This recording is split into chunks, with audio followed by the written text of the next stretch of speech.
Virgílio foi acionar a chave de instalação da energia, a chegada da energia em Fortaleza, uma chave instalada lá na Otávio Bonfim, na Praça do Otávio Bonfim.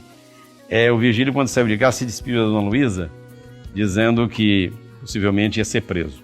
Dona Luísa, naquele seu estilo encorajador, uma mulher realmente guerreira, muito forte também, muito alegre, muito vibrante, muito comunicativa, mas também muito determinada, ela disse que preferia assim, mas que ele fizesse o que ele achava certo, o que achava justo. E chamou os filhos até e contou essa história. E o Virgílio, o governador, talvez não voltasse para casa e talvez fosse preso. Por quê?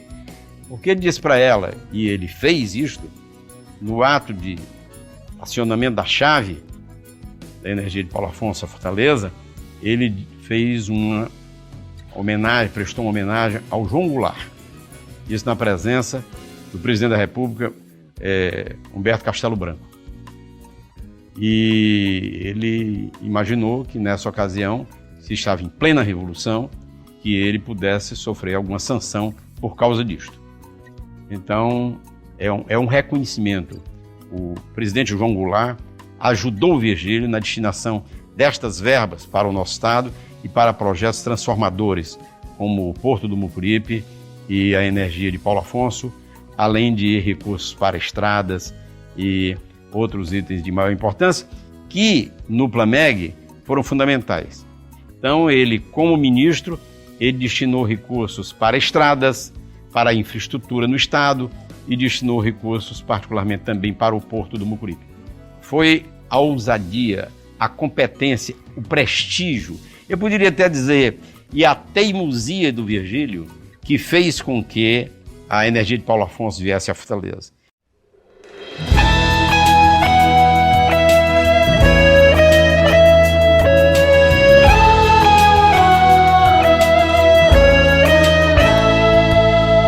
Bárbara, flor do sertão, guerreira do não e do sim.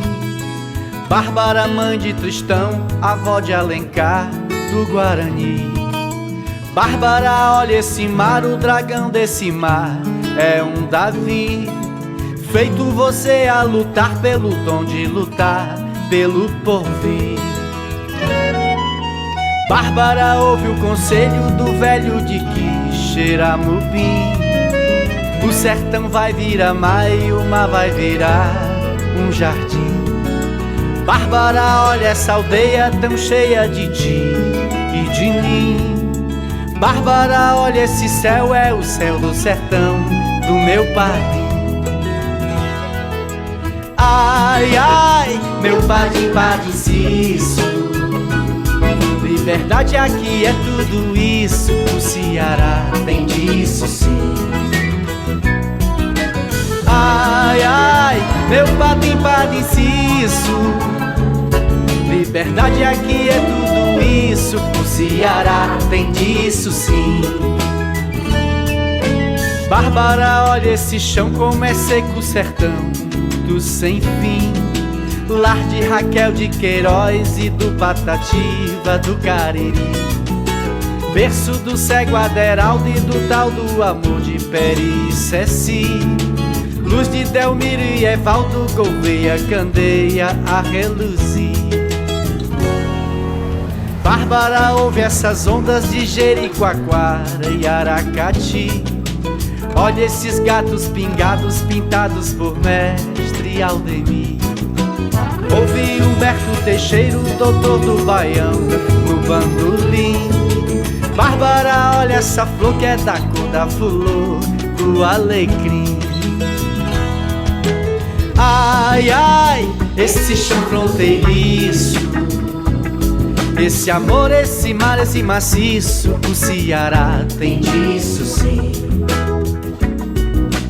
Ai, ai, esse chão fronteiriço, esse amor, esse mar, esse maciço, o Ceará tem disso sim. Bárbara, veja o clarão dessa luz, redenção dos Martins. Bárbara, luz de Bezerra que trouxe pra terra o fim do fim. Bárbara, Iracema, Graúna do Sol, Curumim, as faustas águas do Nilo que é o Jaguaribe daqui. Terra judia, cigana, versão carcamana de pré-pichim, fogo de berço arabesco, afresco de pilim-pim-pim, água canoa das fontes dos verdes portais do Fortim. Bárbara olha pro Crato, a princesa de trança e Transilim. Ai, ai, esse povo mestiço, essa terra me botou feitiço, o Ceará tem disso sim. Ai, ai, esse povo mestiço, essa terra me botou feitiço, o Ceará tem disso sim.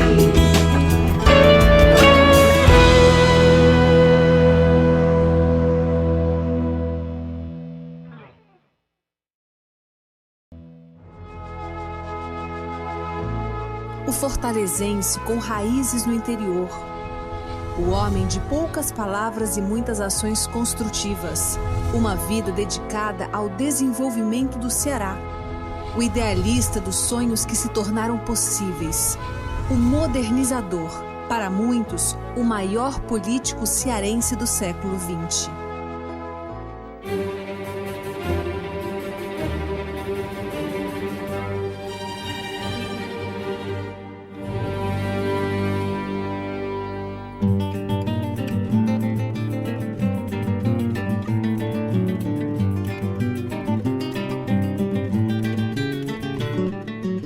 Em 1919, Fortaleza era uma cidade que tinha em torno de 100 mil moradores. Parte desses moradores residia em casas de ruas de calçamento e de iluminação a gás.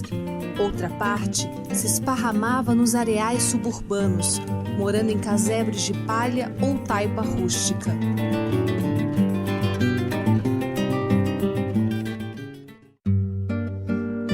Fortaleza dos cafés chiques, das repúblicas de estudantes, das quermesses nas festas de santos, das procissões, das missas na catedral, onde havia bancos reservados para as famílias importantes.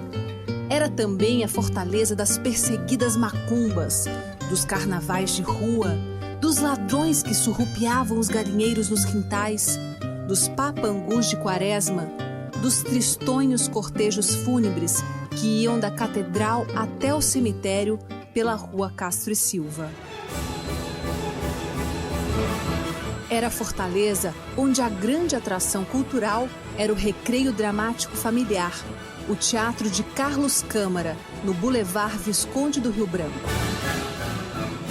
Em 1919, o grande sucesso de Carlos Câmara era a peça A Bailarina, uma comédia sobre a fuga de fortalezenses para o interior, com o intuito de escapar da gripe espanhola, uma epidemia que matou dezenas de milhões pelo mundo e que, entre nós, ganhou o alegre apelido de A Bailarina. Em 1919, Fortaleza era a capital de um estado onde quem mandava era o algodão e o gado. Um estado atrasadíssimo de um país atrasado. Um país onde quem reinava era o café.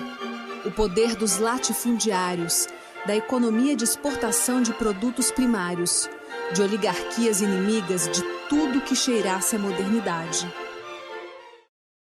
Em 1919, a 29 de setembro, nascia o homem que dedicou sua vida a modernizar o Ceará.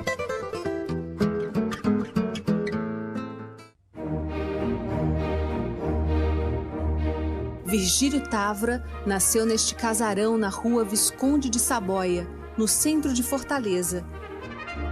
No casarão residiam Carlota e o marido desta, Dr. Manuel do Nascimento Fernandes Távora, médico e político provindo de troncos familiares de Jaguaribe. Eles são os pais de Virgílio.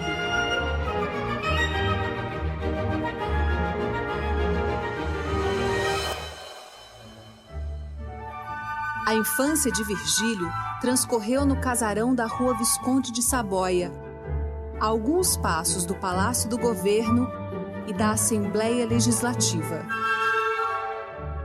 O casarão, na época, era visitado apenas por aqueles que não viviam dos favores governamentais ou não temiam represálias da oligarquia reinante. Isso porque um dos moradores da casa, o doutor Manuel do Nascimento Fernandes Távora, pai de Virgílio, além de um político com ideias modernizadoras, era irmão de ilustres revolucionários de projeção nacional.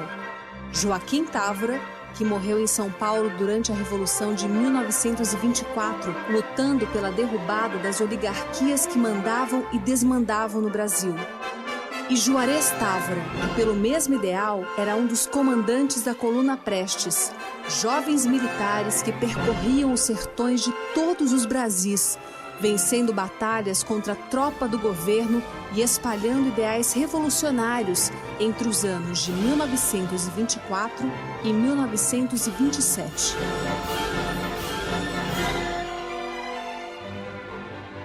Mais visitas ao casarão começaram a acontecer quando a velha ordem política reinante no Brasil apresentou fissuras após a quebra da Bolsa de Valores de Nova York, quando começaram a ruir os pilares da economia baseada na exportação de produtos primários. As perspectivas de mudança se avolumaram em 1930, o ano no qual aconteceu a Revolução, ano em que Virgílio foi estudar em regime de internato no Colégio Militar de Fortaleza.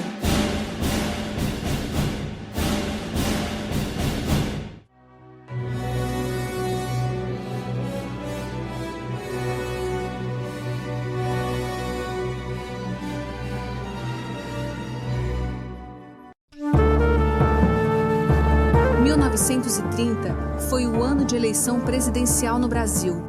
Júlio Prestes era o candidato do governo e Getúlio Vargas era candidato da oposição. Venceu Júlio Prestes em meio a denúncias de fraude eleitoral.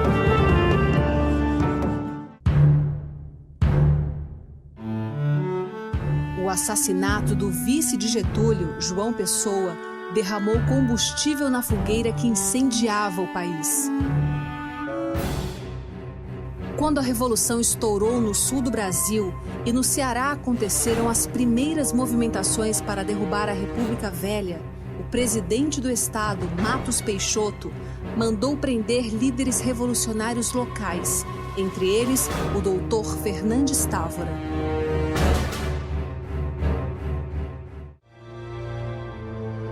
Rapidamente, quando a vitória da Revolução tornou-se um fato, e o presidente do Ceará, Matos Peixoto, fugiu para não ser preso e o doutor Fernandes Távora foi retirado da prisão pelas mãos de populares, que em passeata o conduziram ao Palácio da Luz, onde ele assumiu a chefia do governo provisório do Ceará.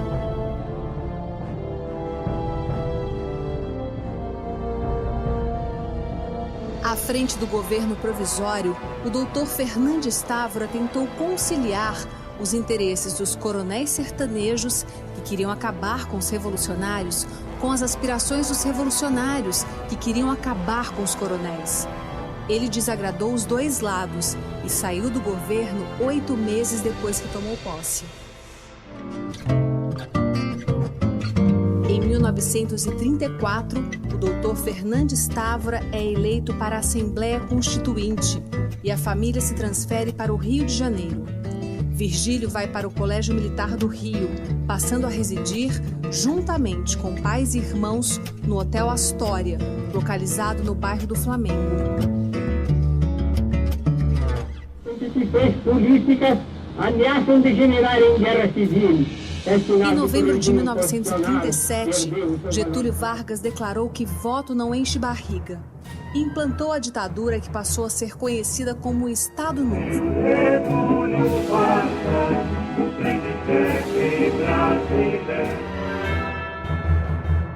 O Congresso Nacional foi dissolvido e o deputado federal Fernandes Távora, pai de Virgílio, regressou ao Ceará, onde governava com plenos poderes Menezes Pimentel, ferrenho adversário dos Távoras. Virgílio, que era aluno da Escola Militar de Realengo, ficou no Rio. Em dezembro de 1938, foi declarado oficial da arma de engenharia. Por ser o primeiro da turma, ganhou o prêmio Duque de Caxias e recebeu sua espada de oficial das mãos do presidente Getúlio Vargas. Na condição de primeiro-tenente da turma de engenharia, Virgílio foi para Minas Gerais, onde coordenou a construção de estradas e pontes, além de ser instrutor do Centro de Preparação de Oficiais da Reserva. Em 1942, fez curso da Escola de Aperfeiçoamento de Oficiais. Promovido a capitão em 1944, ingressou na Escola de Comando e Estado-Maior do Exército. Já fiz a minha parte na grande tarefa de mobilizar para o engrandecimento comum as forças criadoras da nacionalidade. Em 1945, ano do fim da Segunda Guerra Mundial, cai Getúlio Vargas e o Brasil se prepara para eleições. Formam-se os partidos. Os principais eram a UDN, União Democrática Nacional, e o PSD, Partido Social Democrático. No Ceará, o principal chefe do PSD era o ex-interventor Menezes Pimentel, que durante 10 anos governou o Ceará com poderes excepcionais. A UDN era formada por 2 grupos, um comandado por José Taboia, chefe político sobralense, e o outro sob o comando de Dr. Fernandes Távora. Virgílio, na época capitão do Exército, passa uma temporada no Ceará e experimenta o gosto pela política. Torna-se um articulador entre as 2 correntes que formavam a UDN e passa a ser porta-voz das reivindicações do partido junto ao interventor federal do Ceará. Assim, começa a criar intimidade com questões miúdas e graúdas da política cearense. Ele era militar em 1947, quando foi chamado a intervir em favor da UDN, o partido do seu pai, o partido da sua família, para representar a UDN junto ao interventor Machado Lopes, pessoa da sua intimidade. E ele se saiu muito bem nessa missão, fazendo uma espécie de diplomacia, de embaixada em favor do partido da sua família. Mais tarde, junto ao próprio general Dutra, presidente da República, ele fez outra intervenção em favor do seu partido quando os secretários da UDN do governo Faustino de Albuquerque foram demitidos. Esses 2 eventos em que o jovem militar desempenhou o papel de conciliador e de porta-voz do seu partido, esses episódios credenciaram Virgílio Távora para ser o grande líder desse partido e o grande político do Ceará.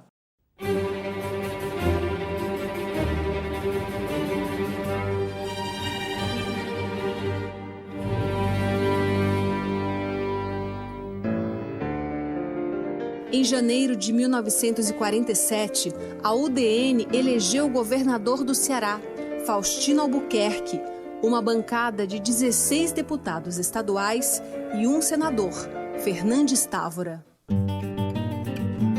Foi o ano em que Virgílio voltou ao Rio de Janeiro, sem atender os apelos de correligionários para que ficasse fazendo política no Ceará. Embora houvesse revelado vocação para a política, os projetos de Virgílio eram outros. Queria a caserna, sonhava ser observador militar do Brasil na recém-criada ONU, Organização das Nações Unidas. Em 1948, o sonho de Virgílio caminhava para se realizar. É que a Índia e Paquistão se tornaram independentes do Império Britânico, e como a Índia não aceitava o desmembramento do Paquistão, a situação ficou explosiva entre as 2 nações. Virgílio estava com a passagem no bolso para ser observador militar da ONU na fronteira entre os 2 países, quando recebeu um comovente apelo de seu pai, implorando para que voltasse ao Ceará e assumisse o comando de seu grupo político na UDN. Virgílio tomou uma decisão. Atendeu ao pedido paterno e, em 1950, se elegeu deputado federal pelo Ceará, sendo fisgado definitivamente pela política. Esse mandato é um mandato extremamente conturbado, porque é um mandato no qual o partido dele, a UDN, fazia oposição acirrada ao governo Vargas, né? O partido, que era o principal partido de oposição na época, né, era muito dividido, assim, tinha pelo menos 3 grandes grupos que integravam o partido e que faziam essa oposição ao Vargas de maneira dividida. Tinha a banda de música, que era o setor do partido mais aguerrido, mais agressivo, né, que estava constantemente na mídia fazendo uma oposição mais agressiva ao Vargas. E, do outro lado, você tinha um grupo mais pragmático, que estava mais integrado e voltado para as políticas dos seus estados. O Virgílio, na verdade, fazia parte desse segundo grupo, né? O que vai, de certa forma, caracterizar também a sua vida política, né? O Virgílio é um político pragmático, conhece profundamente os problemas do seu estado e sabe que, para resolvê-los, ele precisa desenvolver uma política, tanto em termos de academia, de parlamento, né, como em termos executivos, né? Ele vai buscar sempre isso, esse pragmatismo, resolver os problemas do estado do Ceará. Além de ser realista, Virgílio era da chamada bancada dos solteiros, deputados que, após as sessões noturnas da Câmara, festejavam a liberdade em bares e boates do Rio, a cidade maravilhosa. Foi aí que nasceu a grande amizade de Virgílio com o futuro presidente da República, João Goulart, que era considerado o diabo em pessoa por grande parte da UDN. Em 5 de maio de 1953, Virgílio abandona o grupo dos solteiros da Câmara de Deputados, quando se casa com Luísa. O casamento aconteceu no Palácio São Joaquim, no Rio de Janeiro, e contou com a presença das maiores personalidades da República. Era fisgada que Virgílio disse ser a melhor coisa que aconteceu em sua vida. Quem conviveu muito com o papai e com a mamãe, logo de início notava a diferença de personalidade. O papai um távora característico, bem trancado, sisudo, a mamãe altamente expansiva, simpática. Mas o papai vivia para satisfazer os desejos da mamãe. Ele acordava ligando para as amigas dela para saber o que foi que a Luísa desejou ontem. E a simbiose entre os dois era perfeita. Quem os conheceu disse que era o casal mais bem conjugado que já conheceu. Muito que a mamãe conseguiu executar como primeira-dama deveu-se ao apoio incondicional que ele sempre deu a ela. Então, todos os projetos ele encampava e sempre a valorizou. Virgílio Távora, eu não posso falar dele sem falar de Luísa Távora. Não posso citar a Luísa sem falar dele. É um casal que me motivou, me encantou e que me cuidou durante os anos que nós vivemos sob o mesmo teto, pela proteção de Deus e pelo carinho dos dois. Então, são inesquecíveis. Como casal, como amigos, como irmãos mais velhos, como companheiros, como preceptores e como sugestores de momentos bons e de encantamento permanente, mesmo nas horas mais difíceis. Virgílio e Luísa, para mim, respaldam tudo que eu posso sonhar de um casal ameno, agradável e feliz.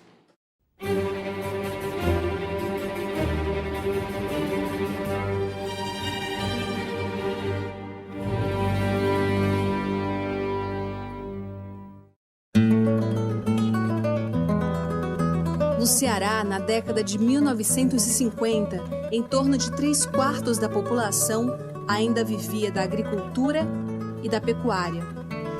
A energia elétrica era fornecida por precários motores que não conseguiam dar conta nem da iluminação pública das cidades, quanto mais para suprir indústrias que porventura quisessem se instalar no Ceará. O espírito modernizador de Virgílio nesse período e depois insistia em trazer a energia elétrica da cachoeira de Paulo Afonso para o Ceará. Energia elétrica era a bandeira que Virgílio empunhava e o caminho que ele apontava para a industrialização.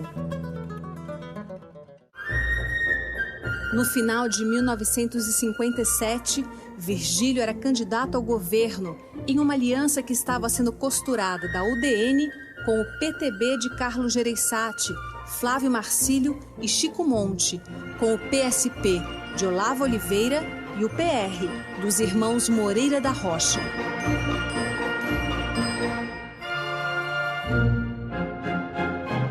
Em 1961, as forças políticas cearenses se articulavam tendo em vista a eleição para governador.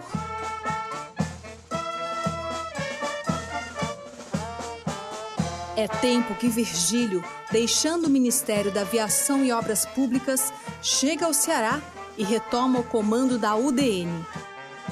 Ele aceita se tornar candidato ao governo da coligação União pelo Ceará, que unia UDN e PSD, as duas mais poderosas forças da nossa terra.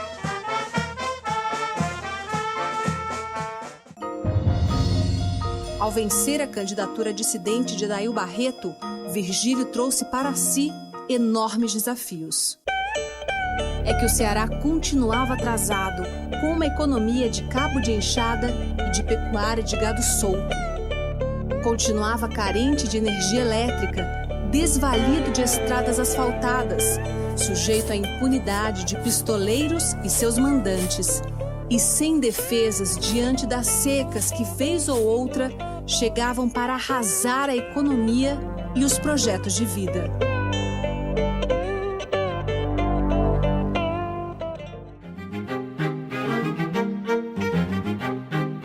E a educação pública ainda nem de longe atendia a população em idade escolar.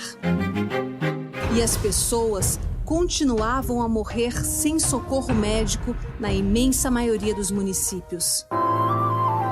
Assim, ao assumir em 1962, já estava esboçado o plano de metas do governo. E Virgílio colocou em prática antigos sonhos. Triplicou a oferta de vagas nas escolas públicas e deu passos significativos na interiorização dos serviços de saúde. Muitas estradas de pissarra ganharam asfalto, facilitando o escoamento da produção agropecuária. Como prioridade para o sonho de modernizar o Ceará, tornando a economia do estado mais independente da seca, Virgílio estabeleceu as bases para a expansão e fixação industrial, criando e aparelhando distritos industriais em Fortaleza, no Cariri e em Sobral.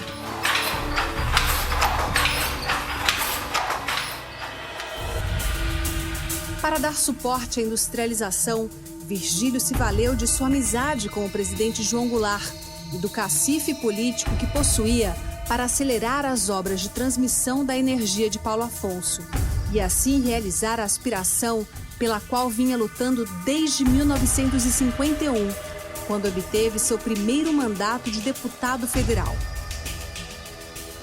O esforço de Virgílio permitiu que, a 5 de fevereiro de 1965, na Praça do Otávio Bonfim, diante de uma multidão calculada em 15 mil pessoas, fosse acionada a chave elétrica, dando oficialmente por inaugurada a eletrificação de Fortaleza através de Paulo Afonso.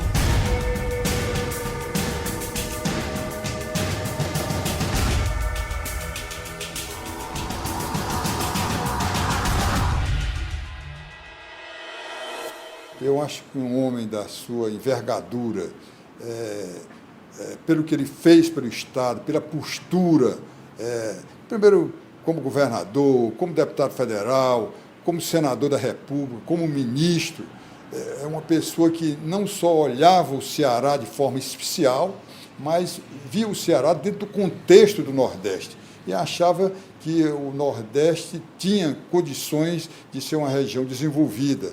Portanto, eu penso, esse é meu sentimento, de que o Ceará deve a Virgílio Távora, inclusive as homenagens que ele precisaria ter em várias datas. Eu acho que não só ter uma avenida, uma grande avenida com seu nome, eu acho que Virgílio Távora merece mais do estado do Ceará. Virgílio, para quem o conheceu e analisando a sua história política, era um homem avesso a atitudes temerárias. Mas por ocasião da inauguração da energia de Paulo Afonso em Fortaleza, colocou seu mandato na corda bamba.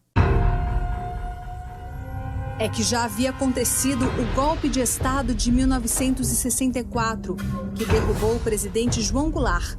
E quem estava em Fortaleza para acionar a chave da luz era Castelo Branco, o líder do golpe e o então presidente da República. Ciente dos riscos, Virgílio, ao proferir seu discurso, fez referência ao presidente deposto João Goulart, cujo esforço permitiu que a energia de Paulo Afonso chegasse a Fortaleza. Castelo fez cara feia, mas não caçou Virgílio, assim como tinha evitado que ele fosse caçado por ocasião do golpe, quando Virgílio se recusara a dar uma proclamação raivosa contra o amigo João Goulart, negando a obedecer ao 10º grupo de obuses, que exigia que ele fizesse essa declaração.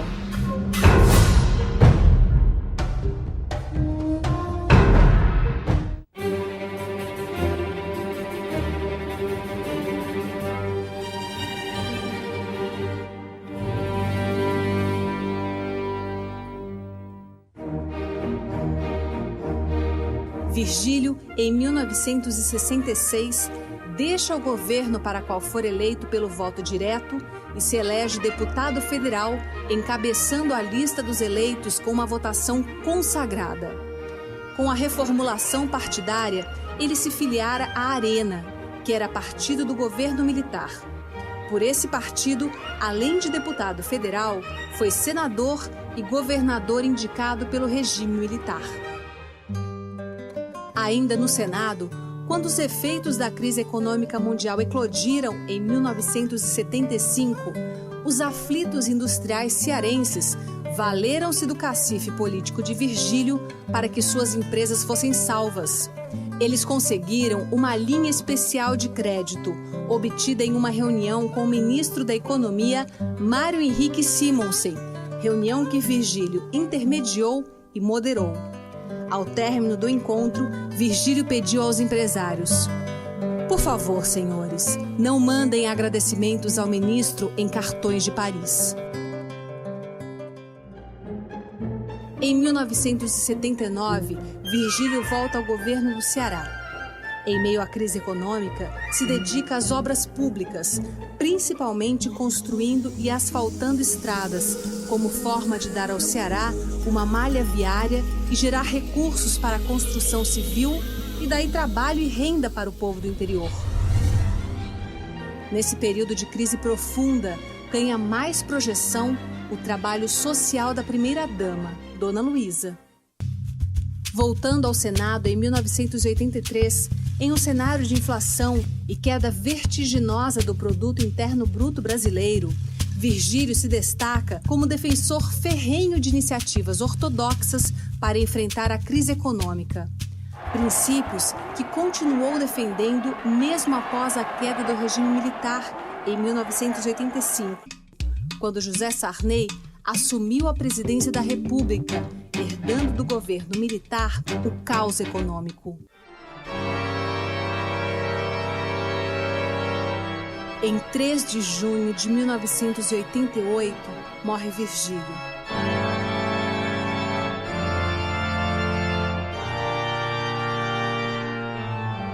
A memória cearense guarda seu nome e a sua história não na morte, mas na vida vivida hoje, que ele plantou principalmente no seu primeiro governo, entre 1962 e 1966, quando deu início ao gigantesco trabalho de modernizar o Ceará.